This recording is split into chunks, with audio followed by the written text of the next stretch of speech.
All right, you may have heard a thing or two about the ease and success of whipping up meals with a pressure cooker. But if you haven't, Allison Scuddy is showing us how we can use a pressure cooker to get a tasty, mouth-watering meal.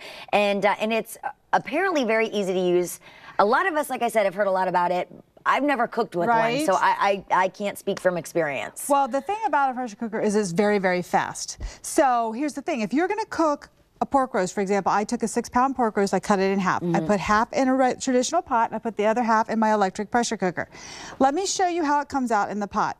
What happens when you're cooking the traditional way, this water is boiling, correct? Right. Well, water boils at 212 degrees.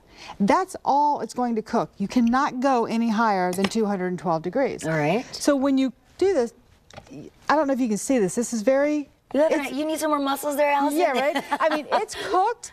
There's no doubt, but it is a very tough piece of meat. It's a tough meat, yeah. Exactly. Now, it probably tastes pretty good, but it's a very tough piece of meat. You don't want to have this on your football party. No, it's going to wear out your jaw, that's for sure. Exactly. Now, when you put it under pressure, what happens is the pressure gets trapped. All the steam gets trapped inside the pressure cooker. That's going to increase the temperature, so you're going to be able to cook about 25 to 75% faster. 25 to 75% faster. Now, here's the That's interesting. The other half of the roast cooked in 1 hour in the pressure cooker. Now, let me see if I can get this out. I know there were some stories in the past about people being concerned about pressure cookers. Any concerns now, and has that changed? Well, what we've done now is completely safe. Look at this. First of all, I don't even need a knife. Oh, that I'm looks using delicious. a plastic fork to pull this apart and shred it. I'm just going to steal a little piece. This is the hour in the pressure cooker. This is the hour boiled. This is why you want a pressure cooker. But Lindsay, you're exactly right, because a lot of people are afraid. They've seen their grandmother's pressure cookers, had a little thing on top, it shook around, scared everybody half to death.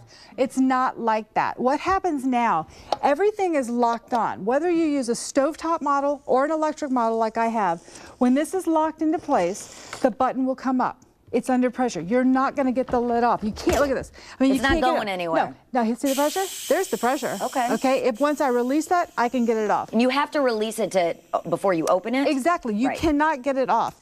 Otherwise, the old ones you could just like pop the lid right off. The other thing about this though, if you do get a pressure cooker, a couple things to think about. Inside the lid is the gasket. Okay. This is very, very important. Over the years, if it starts to get dry, put a little olive oil on there. Oh, that's it? Yeah, put a little olive oil on and then pop it back in. Take it out and wash it, pop it back in. And when you store your pressure cooker, store it with the lid off. It keeps the odors out. Just a couple little tips. And you know, you'll love a pressure cooker. It's not hard to get used to, and you'll really be happy because you're going to have this instead of this. Okay, that will make sense. I mean, it looks like a wonderful way to cook. Absolutely. And this is the fastest, easiest way you say to cook pretty much anything. Is there anything you can't cook with the pressure cooker? Not really. And you know what? It's very, very healthy too, because it's going to infuse all the nutrients right back into the foods.